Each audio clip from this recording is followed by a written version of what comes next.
un zo ti pau ya ang ki pan kita na satan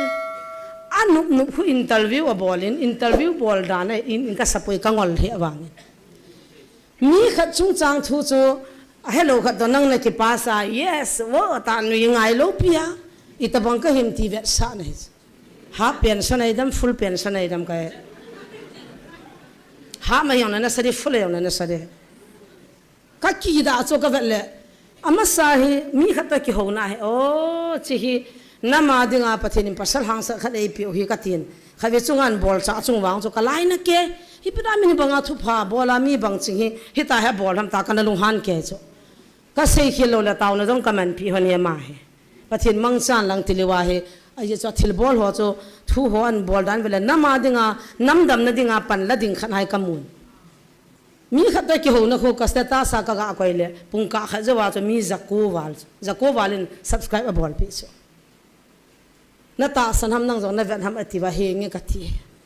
ai le ang si ne le iti hita ma thu se khu ngai mong le chu angol pin ka chanu ning pi abc lo hin ave na nui sa chu akida chu hagaw tai tom dinga akipana hagaw atai tom khu iti ni le hung ki si dingam ka pu na ne abol khu pi ham he lo abol pi ham he lo so pathin do dala afun khaza hitan mi khat interview bola interview abol nu ta chun ke hodi cho interview nu chi pi point na interview ma ke ho pin apana chai chan sin khulam ki timong vetango facebook a khu mi khat ke hodi na ke lim khanu nga ga apai viewers a holo cho view hol na nei bo chu me mun khana kho e pi ham kalim khana koi me ka ga me le asung la nga chu so la lin thu si son leo khana hona veleo abo na ho keili ma koi wa sung la nga kho mo ki ho jiu a ju mi vet so keili ma zao pha la chen min a vet nom ji wa cho ka ki pa cho e choi sang o ka sa kalima si ma khan nal thei da ka ki ko ya bo na mei bul a di kho lung si lung halam da na mang zen nan si mo a sim thim thei tui kang leng nu la ko pro leng no tian heu hai no dam ai nan ha ga akido kha di pa kha ki chi theu ngai ke do chu kho lo ke dam chu kho lo kin na mo dam ne la mo ko yong ka khul kha po gambi a wazanga khulang gambi si kem ka ga bol chun pamang ki ti khani hungin kan taw nan pui vin pasal ni nan pui hanin ka taw pi helaya iki nga khu cheng kai ve tin hepa ini za nei bam ka tile segi ti mo nga ti mo kai ve tin zakhara thin ding cho som ko la nga ho ki wa dan he kho jang mun zo te kho mi tam dan cho za la som ko la nga ho za la som ti ho zakhat thin ding nga cho som ko la nga ho ki wa mai the khu pi len ta kha he a chwa cho na ma ding a lung lin ta ho le mam ka tile asun neo to khona ki ho nen ka chapa baba jang ko abu thi he ti hon cho ado kha honam kona seham i pi hoi la gam hona ka chapa la min hon mo la fa koi hi le ba khot dem honam ka ti za dan da achung thu kha sehon cho azola chin khulam asun neo de khon asunga ong ki ping la man i hin le kilom cho chin khulam therapy mulki alonu eti kamil mula tam lo na jing lewa na le i hoji hoi mama kam ni ka ki pa ji so ama hui ta bang na hoi ta dem ki mukha le ka hin ka pe na ka mu kha lo we hoi ya mama khu anyal ke kap le ki lom so mi ho dan ko hoi kai dan ko na kalunga sin ho yong ho si pong ka ting ka ho si nom pon ama kho ki pi do mama kalung don na khat su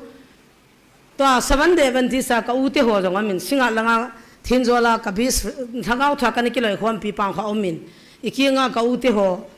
red cross ro na ka ute ko khom hin iti dana amma kho evangelist na newa khubang loma asuna jana medium thei khat su na hon ha cha ta na ko thiom heu ka this khai kam ka don ta po mission le accept na bang ma cham ta po yetis jiji ka khu phone khu viewers ki hola cheng kha cheng ni holai khulam ach a ho bu mi ho chu sei chiang khat chiang ni ki hole ta bo lim sa hi vine a ki zan na dinga ki vet kol na ding sumum hale nang na da mala view hauji pathin thom khat se lo koi man vet pi lo ai cha ko nang na da ma chiang khat chiang ni mu le boy missionary nei chula it sonia wa dinga missionary len pen ka ha son mya ho kin ka chop ma he ya thei ba phata ta ka chop me son ya ho ka lung si be sia subscribe jong ha boy pe na view jong ka sa te na phone an dop lu je wa la ji wa ka chan mun ning pi de hin mei khat bi kya la na to ki sun lu na khulyang lu ki hal le ka ti boy ti chuna ki ham ngai poi i taw pi dio he amma ho kin ka chop lo la ko na chop ta ding ham a ho bu han jong chop ta lo ya ka tin ka cha te ka lhem ai chu chu amo ding ang chu za cha lum chela na ai chi kha chun thuan se ya kun hoi la ngai ding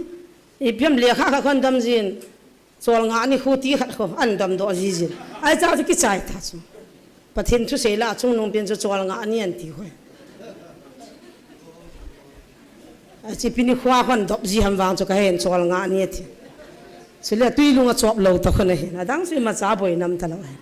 phata ta kin kan support ding chiang kha chiang ni kan hol pia ai cha huni la cha gyola ki jan lo lo paim lo he lungnat lo de ta to nei lo kan sei pi nei ve a ham do se le ki hoi hoi lang lang ai chi sa hoi lang lang ai pi kan nei ang gam la le a mo bi he bi no gam la le ki dong le liana i pi ne yam hoi lang a lo ne yam gam hoi lang a chom in mun za nem te ho mi kho do le lia boy pi jiang ke boy a boy jang ai cha to na khana cha gun chu ngai cha ma ya ha boy ai boy pi lo le hing zo lo ha boy ai boy pi lo le hing zo lo ta zo nga ba na he a ho sat dan sei de te ka nga la dan ka thanu da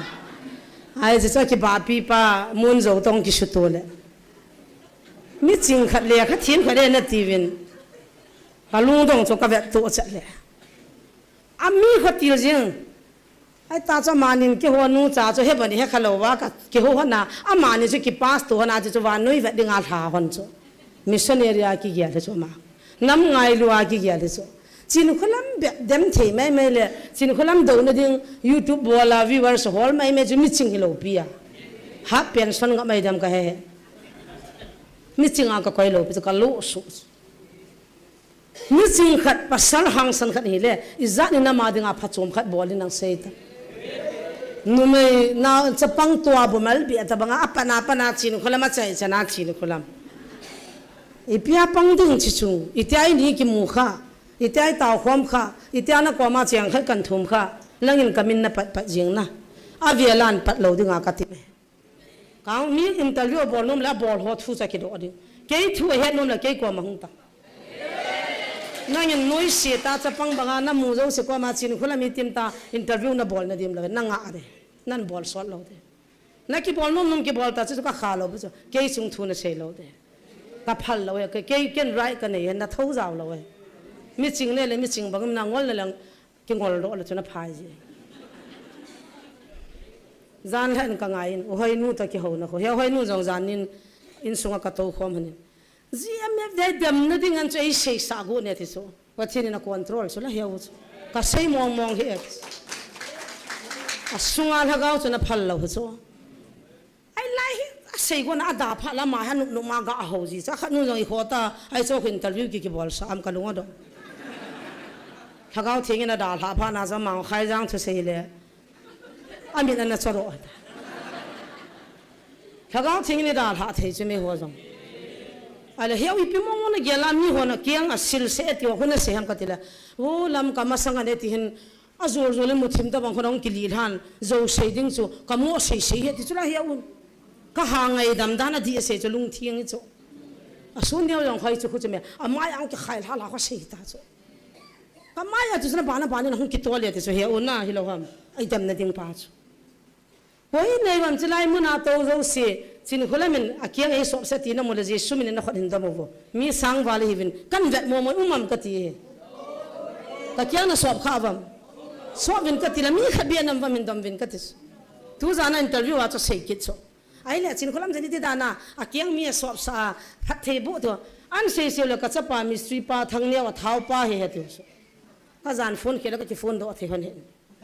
ก็จะไปเห็นกระเด็นเกี่ยวหันหลังกันนู่นเกี่ยวของใครวิเบียกิสวบแล้วที่ยังเดียมกันที่เอ้ยไงลุดวาลจะอาจอามามินเห็นปัดนะสุเฮ้ยมาจ้าเกี่ยกินน่ะสูนะจานะอามาหัวก็จ้าเตียจะเลี้ยจินหัวเกี่ยงก็สวบเมตุนี่จะไหนกันนู่นนี่ฮิลส์ในนาปะทินทุกสิ่งหัวเกี่ยงน่ะสวบเด็ด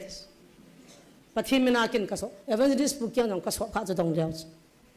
กินก็เกี่ยงก็ดอกข้าเราไปจูกัดสันนูกับมูนูมจะกับเกี่ยงสวบดึงซาเตียมูเตียกันนี่กันนู่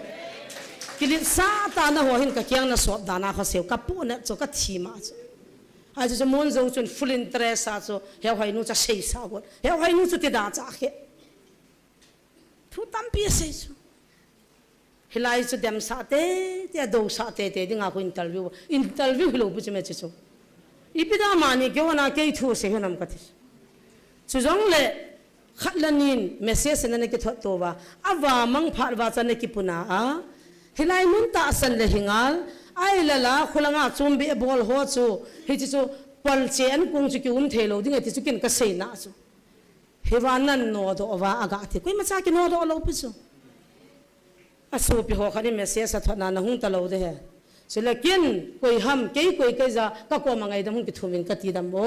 ปะเทียนน้มโลเดะเกี่ยคุยก็จะมีหิงขัดจะก็กลัวมังไงดำหุ่นกิทุมินกตีดิ้งห้ำอีปีก็หิมเกี่ย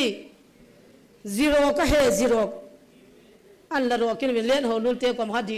อันที่สาม zero ก็เฮตัวนึงจงเซกินิงก็เตะวันนี้เลยเสียน่ะเนียวเป็นก็เฮเกี่ยอันละสัมปีน่ะถึงลัลเป็นก็เฮน่ะกินไงดำหุ่นกิทุมินกตีโลดิ้งเฮเมสเซสน่ะทอดว่าอาสูบิหัวอ้วนเอาเตหัวเห็นเฮลัยกูน่ะจะน่ะจามมังอ่ะฮิตานอมเฮเอเวนดิสเตียนก็มังไงดำน้องกิทุมไงจะติวฮิดีดานเฮซูอาจจะเกี่ยเสียเลี้ยงโดอตานะเฮซูมัวกี่หัวน่ะเฮซูกติกินกะกะมาเฮซูหัวจนไงดำน้องกิทุมเนี่ยกติโลเปซูกติเทโลเปซูอีมาจากไกโลเปซูเกอามัวเกี่ยงสอบดึงอาจงกะทินโลเปซูเฮจิลายองจูอินเทรสนะอีตาจูมอนเจ้าจูนั่นโนดอวาจูอีปีน่ะเกี่ยลำไอ้เลี้ยชินคนละมันมีอะกูเจียงเงินอีปีดิ้งอ่ะนั่งนั่นโนดอทำตาเขาโอ้ยเนี่ยซิมปีจังสัตว์นี่น่ะจะอาจจะให้ตากัมมุสจำน่ะบอลมีฮิโลเปจูมอนเจ้าจำน่ะบอลมีฮิโลจำน่ะฮอลมีฮิโลกิจสะอาหินาปะเทนินservice เนี่ยสานะปีปัจจุบัน passport นั่นเนี่ยอ่ะโฟนจะอะไรตัวน่ะทุเสกตาวนั่นเนี่ยกิมันหันนังปากไก่เนี่ยต้องหันกัดทีมกิจจันเราดิ้งเฮ้ปากไก่น่ะหูปีเตเตเขาพิเตเตเดสุดเลยอินเทอร์วิวบอลน่ามีแต่แค่คนนึงซะเวลาก็มีนันพาเราเดอันพาแล้วจะไงเดมาจ้ะมีหิงตาซาตาจูอีกลันดีเลยมีหิงจีกี่เหี้ยตัวน่ะอากิปุนาเป็นจุดฮักเอาอากิดูข้าป้าเขากระโปงเลย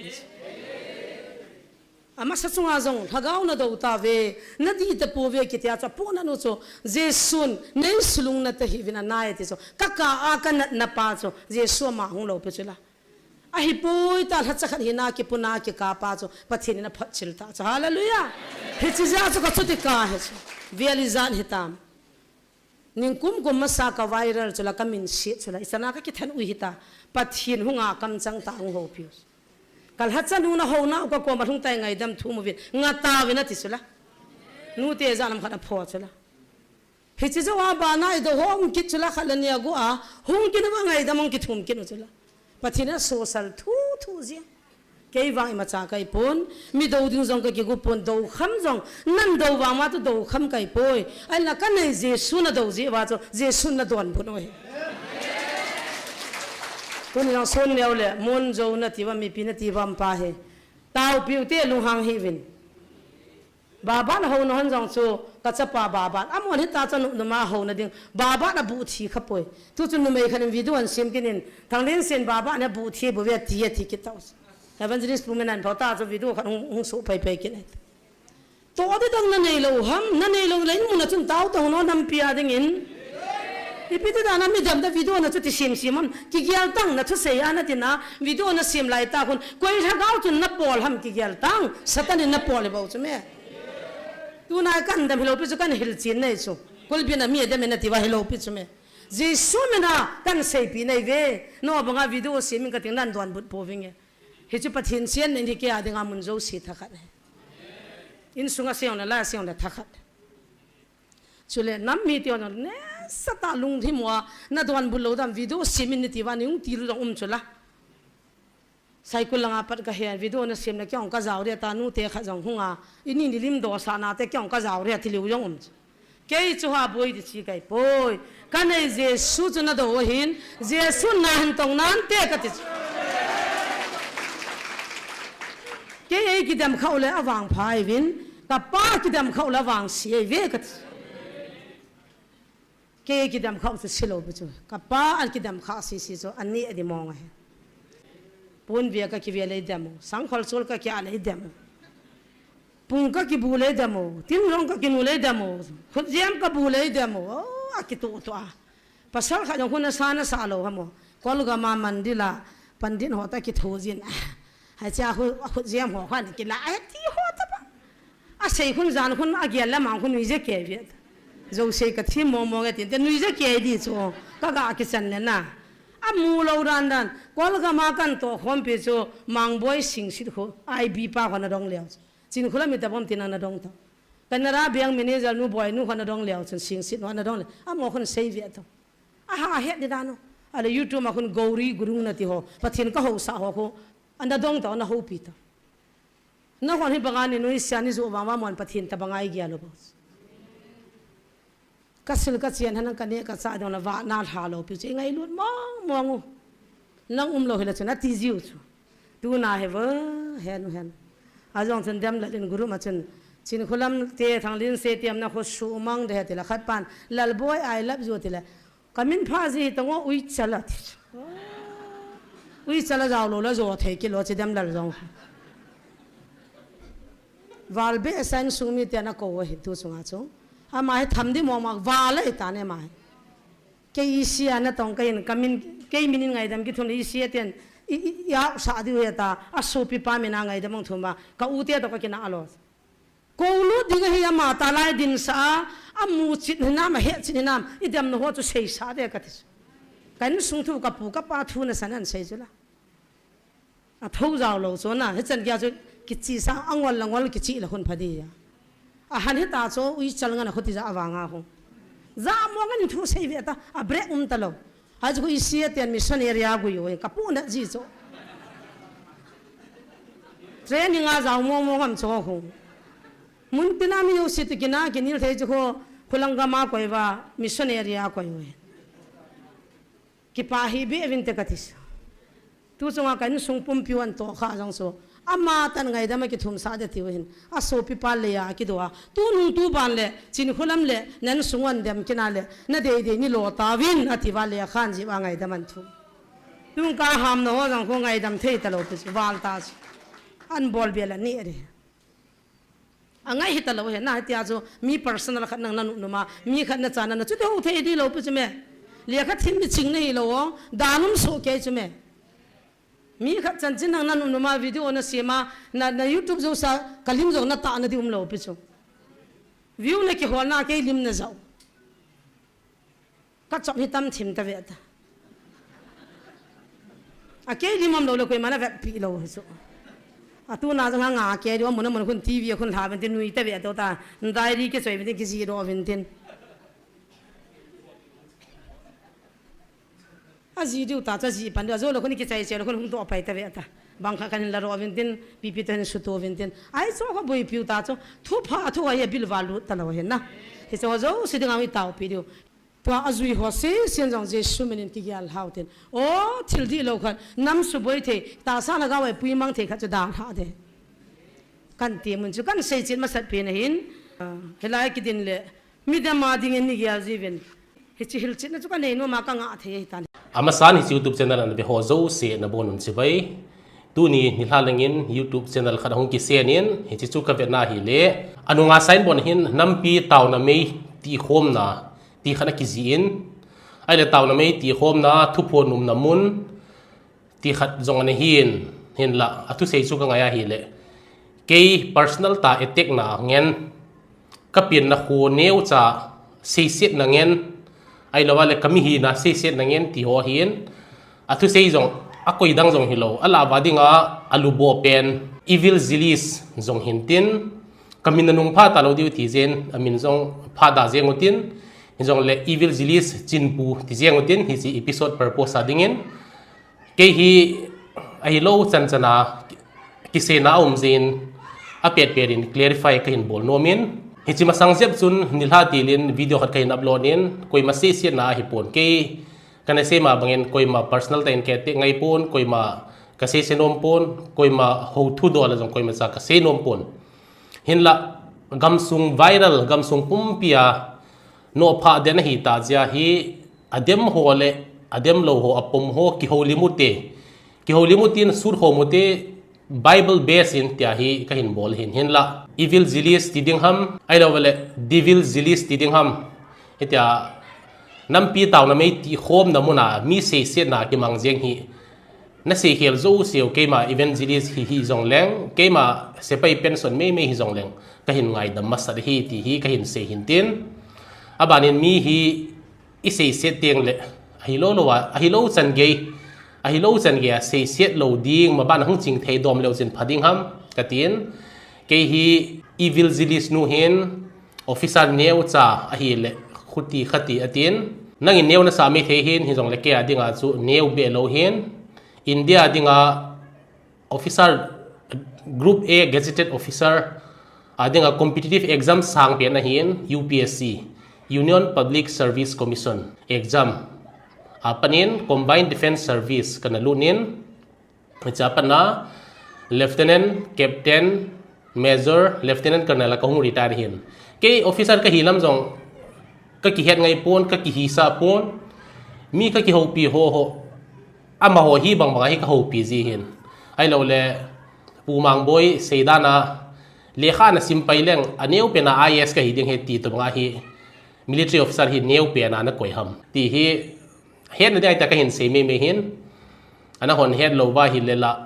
thu chom hin tin hin la kinoi sin ading ki se na ding aum pon la hon sagau tu pon na neu vin mi na se ji vin nanop dan ni ki se vin nano bole ku ki te leng pa ding na ki tunu vin siol chabi jong na ki pito ji vin til dang na bol vin hi chok ka dem pon hi jong le mi pi te heading in savin sei khomute ki dem tu ngai hin discussion ngai hin abanin ke hi itilam dola se ham hasa ka sen a hi che chela don buding bang rebuttal ti ho ka hinom pon hin la min taw na mei ti khom na mun thieng asa na pen ba pana hin sei seta hin dem ta hi ja ke le ke jong khong ki clarify no min tin silonga BA honors geography honors in kana chai jin sepai ka pan sungin ignowa MA public administration in kahin chai kinin abanin sepai ka pan sungin Indian Institute of Mass Communication IIMC Delhi apanin media management course jong kana chai jin abanin faculty of management study FMS Delhi University ajong MBA kahin bol to kinin abanin evil zealous nu hina sei na hitabang interview ki bol dan hi boy ati hi ai le interview hi ipiti bol le interview ki bol dan hi dinga ge le dem thu do be loading ama hon modi ji man ki bat modin ade de a sei nom a sei nom to banga hi sa di ti ham interview ki ti hi job adinga interview hi pon thil khat mi pi he dinga interview hi jai mi ki kheu ding mo hin mi ki kheu ding a sei nom lo khadong ki sei sa ding mi pi he dinga grill ki bol ji hin interview a hi ne he no ma hi le media management media course ana join jep lew chun phading ham ti hi ka hin si no min tin abanin sei lo thei su lo thei hi lo nu hoi nu to thang event zealous ai lo le event zealous idham event chan bo wa chai dham ot zealous tidam event zealous tidam nu hoi nu hin ke to ka ki ho zo wa devil zealous nu ko ma ipp na sei ki hidam ar sei nom lo cheng a sei sa ativin ke Chhattisgarh khopia kaumin nu hoi nu lam kaumin ipidinga ka se a sei nom lo kai ipidi ka sei sa theiding ham meithal to kigi la hilowa online a ki ho thu hin online a ki ho wa mi khat ka ki ho pi te a sei nom lo chan ge ka sei sa hile hito bang ho hi proper interview proper media interview ki ti hi chin pui na hello la na he na dinga ka hin sei pi hin tin abanin khoneu cha chen zakhat alhin na ding in som ko lenga ki wati san ge ki sei wang hi na lhagau กินซัดเป็นนั่นเห็นสี่ปีอามาพัลนาต้นเสียหิลบางทุจโจมหินตินมีเตหีคนเนี้ยว่านักคิดเชียงหินจงเลยฮิชอบังหาเสียดาวตินกิเดียมดิ้งจงอินอบเลยยูทูบกิเดียมมุตินนะอินอบเลยเฟซบุ๊กกิเดียมมุตินน้ำปีเต่าน้ำไม่ตีโคมน้ำมูนาปนักกิเดียมกิติจูpowerฮัตตาอัติลากาลหุ่นกิปัติลานุงาขนาดเสียนูจินคนละเมนฮิตตินอะคนอินบอลเลยสันเตียบอลอะทิกัมดิวติดบังอ่ะฮิตตินนั่นเห็นบอลอย่างกับกีใจนั่นตัวดิ้งเห็นแล้วว่ามีเสียดยูทูบมีเสียดดิ้งฮอลที่เวลาในเกลฮีอดีปอนเมดัมเดวิลซิลิสอันนักเกลพายน์ลังนั่นตัวดิ้งก็เห็นมาไม่เห็นตู้หินจงนั่นตรงก็เห็นเบงอ่ะนั่นตรงก็เห็นBank of Baroda Security Officer ก็เห็นนักตรงจริงน้ำปีดิ้งน้ำปีขันขดิ้งและน้ำปีมาบ้านดิ้งนั่นหัวตัวบางน้อยน้ำปีนั้นสุเสียลงนั่นดีว่าฮีปันกีฬาเห็นบอลเทศนากีบอลเห็นซุมฮอลนั่นนี่ที่บางสุซุมฮอลฮีอันนั้นหัวโจมันฮีโลดิวฮัมจิโอซิมการ์ดตัวบางซิมการ์ดฟรีอะหัวมามีตั้มเต็นอามังไตที่พันอะดับเบิลอะcharging ball หัวคู่ดับเบิลอามันละหัวคู่นอกจากอัติลาฮีฟรีอันนั้นบอลว่ามีนเตาปิดดำปิวฮัมปิฮัมไก่ป่วยอามันอะจมขัดจว่าน้าหูบุงวันเจียวเลยละหอบสมนับปีเป็นcontribution นับปีเป็นเฮลัยมุนาขุดเกี่ยวกับห้องตีขนาดนี้เห็นเซว่าเฮเล1 2 3 in smart city ตัวบางเห็น smart GMFDI ห้องกิโซโดตันเห็นซอยเก่งกษตรนมเราเห็นเกษตรนมปีเป็นส่วนเลย Bible base อุติน Bible ปันสนินกินเนียรุตินกิโฮลิมแล้วเห็นพายเราฮัมฮิตากิเดมเดมสร้างอ่ะกิเดมฮีอีพิการนะเดมขัดเลยขัดกิเดมงไงปนขัดเลยขัดกิเสียดงไงปนแค่ฮีอามินส่งกับผ้านมเราเห็นมีฮิตินอินโมซีเซียนแค่บาง respect มิโซเสก respect มิโซเสก suspect ไอ้ที่จะฮีมีเขาพิจงเล่ devil's advocate कोई महूब सोमुम लो devil's advocate role का प्ले जी हिन कमी हो पी दान इंटरव्यू दान ही पोई ने तिवाले इंटरव्यू इपिति हो दे हम द ब्रिस्टेन पुपियसा हो पी दान हो ही इंटरव्यू ति हो हम ति हो ही ना हो गेल दान दान ही तान तिन hi jong le pathian ho na mona speaker a ki panga mi ki se se jeng ti hi adi pon hi chi hung ki siam tha be lang ken jong tau thelo pum pumin na hin tau pi jeng wing tin nong ki siam pha na diu le mi se se langa na hung ki kang se na diwa kana tau pi jing ding hin abanin whatsapp le messenger dunga tam tai message na hin thonu ven na lagaw khonung ding ka photo pi ni ti no na photo pi davin ke le ke ki photo nang katin igin chanu ithilgin chanu ki banglo ilunggelo ki banglo pathian I hodanu ki banglo in gel jingtin ke ya dia nga adi poi ka tipon na ho adin ke ya di poi ng ka tipon mi khadde den muan na thil sei ho na thu sei ho hi pathian na ngai dam zo ding hina matin bible sim leo chun pathian ngai dam lal anei poi bible hello pumpumai pi nanu bole adam mi masa pe na hi poi na tizivin nanu bole bible adi poi na tizivin nanop nom na ki sei jivin ki chep thang hoina nei hi vin pathian thu hi athieng hin athieng pian hin athien banga thien sa ading hin mi sei set na medium na man ding a hi poi ti hi ka hin sei nom son son hin tin abanin adang dang jong tam taw min ha sei dang ka tin hi jong le ka sei bangin pakai jesu cross a hung thi e ho ding a thi hin athi san za la e ho hi I chon set na zo seo ngai dam chang hi tan devil zilis nu hin pungka khat katok so khat avet sunga mi zako langin a subscriber ti hi kadat mo ta hin YouTube ki ti hi a subscriber pungjing hin aman avet me zia a status a koi ja zako in a subscribe ti koi na hi devam na left nom la na left win ke ka hi ken ka commander in chief nu ka sin sinu win status a koi ja ka subscribe hi ke zako la pang ka hi na tiwal an left vo zulung set tain ito mga ki say phat ding kizo le na ding kanom pon anom nomin an left win at say na ding in YouTube hi sumu na nei a hi na tiwala an vet dawin na noble subscribe unsubscribe bol na noble blog win kho ka sanay sai poi mi mabana mi dang ka hinahupi tieng jong le yes sir ti hoi lo ding ki grill ding thu sei ding nampia ding apan la na hi vantil hem ho banga thupon te ki ging chalo hin a hlema hi poi til ata hi na hi sei che ding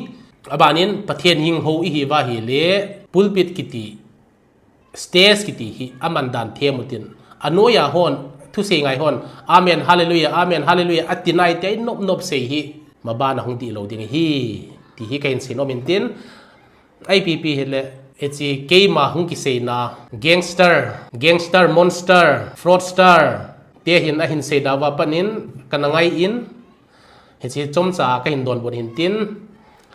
na ngai da no anoya comment sa hin ji so men lang veutin itawa ngai da no mam ti hi thagau hi ki se se ngai lo hin na i se set wa jong le mi hem hin a dola hin ke hin karuma pana ka hin se hin na hon stage tunga nanungu ba thil ki ji nampi taw khom na meitil khom na ti ham pi ham hi cha para mi na se set wang di poi na common room wa pat na study room wa pat hin se se lo nom zo angai ho dia nom zo ding hi ti hi ka hin se nom hin tin adang hi comments nga ki chen utin ki zaman ut ti to hi chanin chai phot nutin muntina hi chi YouTube channel anavia anang ai ho zo se na bonon chibai lamang pa